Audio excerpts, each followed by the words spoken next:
tenho ensinado isto a muitas pessoas. Vou construir uma imagem, diferentes partes da minha personalidade. Verei alguém que realmente... algo que eles fazem, que eu realmente admiro na maneira como fazem. E eu vou adotar isso.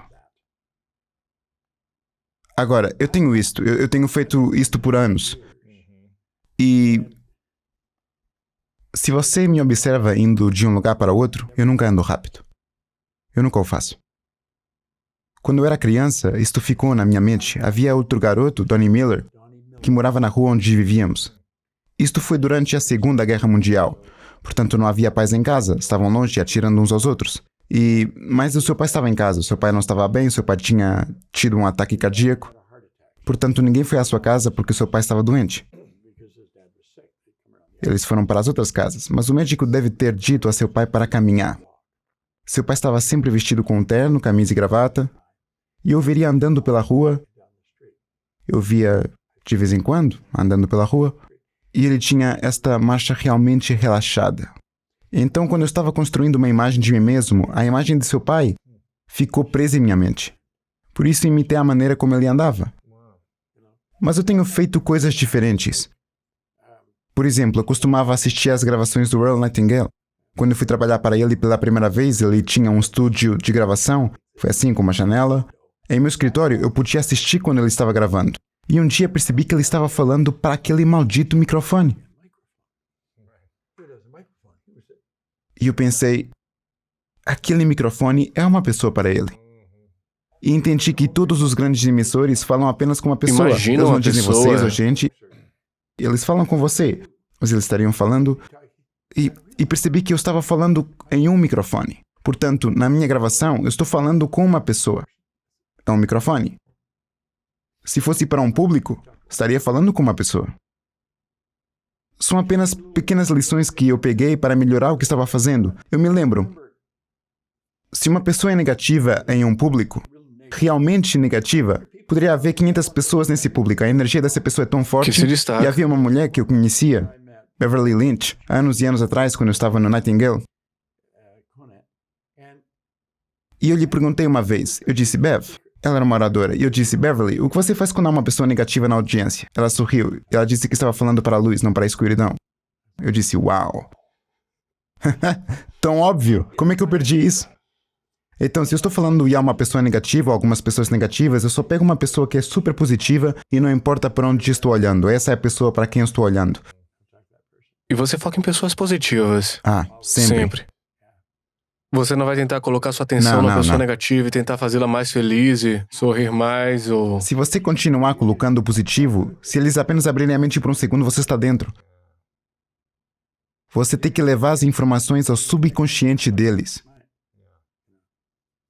Você disse que uma das faculdades mais desafiadoras é a imaginação. É uma das mais difíceis para as Não pessoas. é a coisa mais difícil. É algo que realmente queremos entender. Porque a maioria das pessoas que usam sua imaginação usam ela da forma errada. Eles imaginam que não vai funcionar, eles imaginam que algo ruim acontece. E o que devemos imaginar com mais frequência? Devemos imaginar... Você tem que se ver onde quer estar. Você tem que morar lá. Há um grande livro. Talvez você conheça o livro de Stella Adler, A Arte de Atuar. Oh Deus, você tem que conseguir. Stella Adler foi uma grande professora de atuação. Ela era uma professora de método de atuação. Ela estudou e compreende Lavsky, o professor de atuação russo que originou o método de atuação. Marlon Brando escreveu o prefácio para seu livro. Ele foi o primeiro ator do método a alcançar o estatuto de superestrela. E ele escreveu o prefácio de seu livro. Agora, Stella Adler nunca escreveu um livro. Um homem chamado Kissel pegou todos os seus ensinamentos, todas as suas lições e os colocou em um livro. Assim, quando você lê o seu livro, você vai a aulas de atuação. E como disse Shakespeare, somos todos atores. O mundo é um palco, e isso é verdade. Quando você atinge uma meta, você age como você já estivesse lá. Isso já aconteceu intelectualmente, no momento em que você pensou nisso. Isso já aconteceu emocionalmente, quando se envolve emocionalmente com ela. Portanto, é apenas um período de tempo até que ela se manifeste fisicamente. Mas como não está na forma física, agimos como se ainda não a tivéssemos. É por isso que a maioria das pessoas ficam presas porque agem como se ainda não tivessem alcançado a sua meta. Ou, eu não posso agir assim, Luiz verá que eu não tenho esse resultado, ele vai achar que eu sou uma farsa. Eu tenho que parar de me preocupar com o que Luiz vai pensar e começar a me concentrar no que Bob pensa.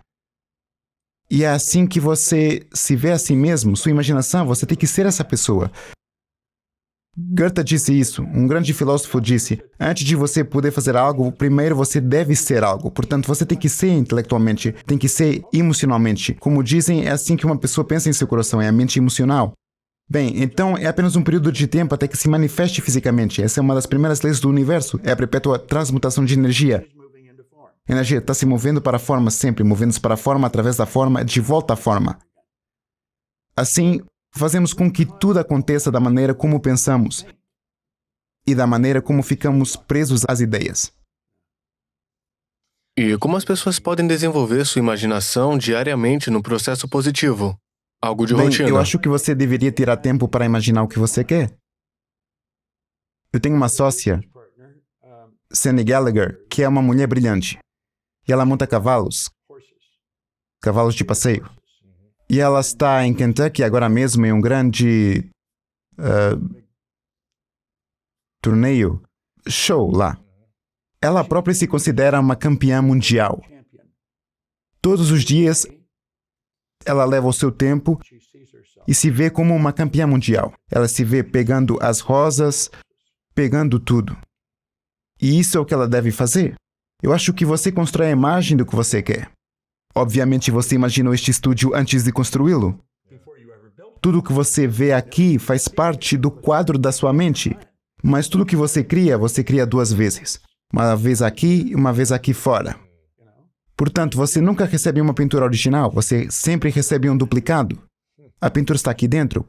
Portanto, temos que nos ver com o que queremos aqui. Agora, temos um enorme dissuador em nosso paradigma. Estamos condicionados, geneticamente e ambientalmente. E esse condicionamento controla a vida da maioria das pessoas. É por isso que pessoas brilhantes estão falidas. As pessoas brilhantes são infelizes. Pessoas brilhantes nunca alcançam muito. Eles são absolutamente brilhantes. Mas o seu paradigma os controla. Tudo se baseia no intelecto. Eles são pessoas inteligentes. Mas você tem que considerar de onde viemos. Uma pequena partícula de energia da mamãe, uma pequena partícula de energia do papai chega nadando e esse é um núcleo de nós. Depois, isso continua por 280 dias, atraindo mais energia até a sua estreia no planeta. E então, você é programado ambientalmente pelo seu ambiente. Então, tudo o que está acontecendo vai direto para o seu subconsciente. Então você sai, você é geneticamente programado. Não sabemos até que distância, 4, 5 gerações, possivelmente. Quando eu era jovem, eu tinha cabelos ruivos. Minha mãe não era ruiva, meu pai não era ruivo. Eu tenho um irmão e uma irmã e eles não tinham cabelo ruivo. Faz-lhe pensar bem... Mas o pai de minha mãe e todos os seus irmãos tinham cabelos ruivos. Por isso, às vezes, salta uma geração. É por isso que nos parecemos com nossos parentes. É um condicionamento genético. E depois há o condicionamento ambiental. Sabemos que quase todos os beneficiários da assistência social são de 4ª ou 5ª geração. Portanto, isto é transmitido de geração em geração. Agora, infelizmente ou felizmente, somos todos exatamente iguais. Temos exatamente o mesmo potencial. Nosso DNA espiritual é perfeito. Mas essa perfeição nunca se expressa corretamente por causa desse paradigma. É um condicionamento em nossa mente subconsciente. Você vê muitas pessoas brilhantes que não conseguem alcançar o sucesso. Eu tinha um bom amigo, Milt Campbell, ele ganhou a medalha de ouro no decathlon. Eu fui decatleta. Você era? Sim, do time americano. Bem, Milt ganhou um em Melbourne e em 56 e ele ganhou também em... Ele ganhou 52 em Helsinki. Bob Mathias ganhou seu segundo ouro. Ele ganhou o ouro em 48 e depois em 52. Milt me disse, se ele me disse uma vez, ele me disse 1000 vezes, toda vez que eu estava com ele. Havia muitos atletas na escola que eram melhores do que eu, mas eles desistiram. Bem, nossos paradigmas nos fazem desistir das coisas. Por quê? Por programação.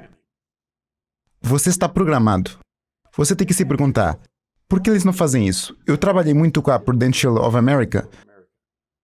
Na verdade, fiquei preso na companhia de seguros por vários anos. Fui tão eficaz no que fazia. E aumentamos suas vendas em, disse um vice-presidente, mais de $1 bilhão. E tudo o que estava fazendo era fazê-los mudar o seu paradigma. Estava conseguindo que eles mudassem a maneira como trabalhavam. Um paradigma, uma cultura é um paradigma. Cada país tem uma cultura. Toda família tem uma cultura. Toda empresa tem uma cultura. Bem, no setor de seguros, anos atrás, eles tinham o que chamavam agentes de cobrança. Eles andavam por aí coletando dinheiro e havia um pequeno livro, como o que você está trabalhando agora, tinha um registro nele. Lembro-me que tínhamos um livro em cima do nosso refrigerador, estava perto da porta dos fundos. O Sr. Spenceley era o homem dos seguros, quando eu era criança ele vinha, e havia um pequeno livro, uma pequena caixa com algum dinheiro dentro. Era sempre apenas $0,01. Ele pegava o débito, marcava o livro e seguia o seu caminho. E foi assim que o negócio de seguros funcionou. Eram chamados agentes de coleta. Então, com o passar do tempo, as pessoas começaram a assinar um pequeno pedaço de papel ou algo assim, e automaticamente o retiravam da sua conta bancária. Mas os agentes não mudaram.